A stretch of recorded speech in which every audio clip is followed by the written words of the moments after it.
Now, a new study is sounding the alarm on global warming once again. Scientists have found that Greenland's ice is melting faster than previously thought. Now, CGTN's Gibson has the details. For years, scientists have been carefully measuring Greenland's glaciers and watching them collapse before their eyes. But a new study has found the most dramatic change in Greenland's southwestern region, far from those ancient masses of ice. Greenland's ice sheet is more than 3,000 meters thick in some places. If it melts entirely, global sea levels could rise by 7 meters.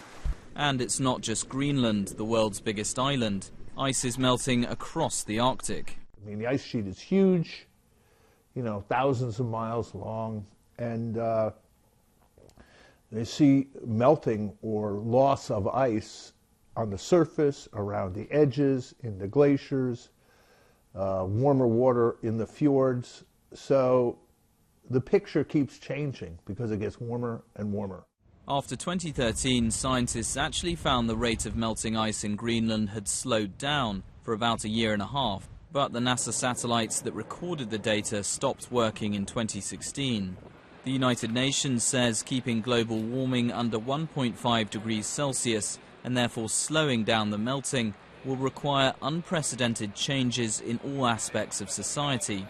And climate change policy experts insist individual studies do make a difference. It's all incremental. Each piece builds and builds and builds. It builds public concern, public understanding. So no one study is going to break the dam.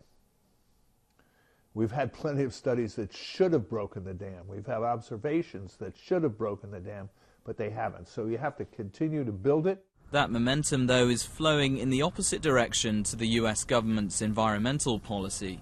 With scientists increasingly issuing urgent warnings about the environment, the Trump administration is moving towards exiting the Paris Agreement. The world's biggest economy, though, cannot formally withdraw until November 2020. Giles Gibson, CGTN, Washington.